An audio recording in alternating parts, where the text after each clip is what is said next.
Easy Voyage est un acteur historique dans le secteur du tourisme.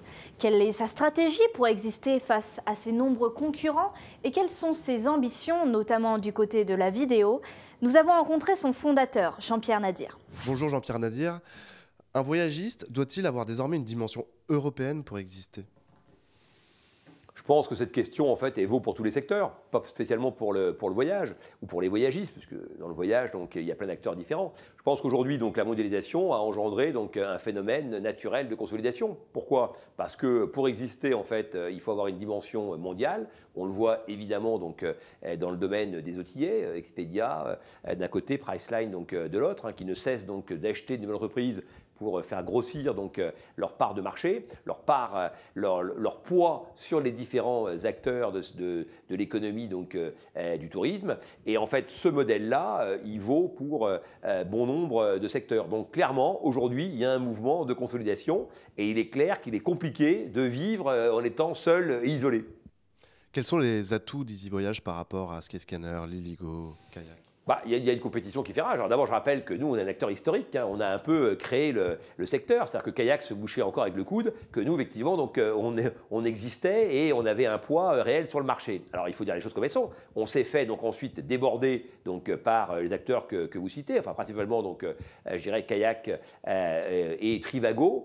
Pourquoi? Parce qu'ils ont mis des budgets colossaux donc, en télé et que nous, on n'avait pas accès donc, à des moyens comme cela. Donc, très clairement, quels sont nos atouts? Nous, on a pris le contre-pied inverse, c'est qu'on est devenu un groupe média, donc avec beaucoup de contenu. On avait déjà des journalistes, on avait déjà des visites d'hôtels, on avait déjà des contenus. Ce qui a été l'élément accélérateur, donc c'est maintenant les réseaux sociaux, et notamment donc Facebook, sur lequel on poste beaucoup donc d'articles. Et là, on a retrouvé un métier de journaliste, et avec ce levier-là, on génère chaque mois plus de 2 millions donc, de visiteurs. Donc, on est aujourd'hui donc un portail donc d'information qu'on a toujours été, mais qui prend de plus en plus de dimensions grâce, encore une fois, à l'avènement des réseaux sociaux.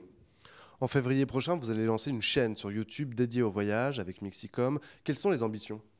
Elles sont de compléter notre dispositif. Dans le domaine du média, aujourd'hui, il y a un pan entier qui est laissé effectivement donc, assez vierge de toute action. C'est le domaine de la vidéo. Or, s'il y a bien un domaine dans lequel donc, le voyage a des raisons donc, légitimes de vouloir donc, se développer, c'est bien la vidéo. C'est un secteur historique, le voyage de la vidéo. Sur YouTube, ça ne prend pas. Pour l'instant, donc, les chaînes de référence ont très peu d'abonnés, et ce, au niveau mondial. Donc, il faut craquer le système. C'est quoi donc, le système? C'est de trouver des incarnants, donc des youtubeurs qui portent donc, un concept, qui portent un message et qui vont tirer donc, les destinations ou les produits. On peut penser notamment donc, aux hôtels clubs, bref, à tous ceux qui veulent communiquer sur YouTube.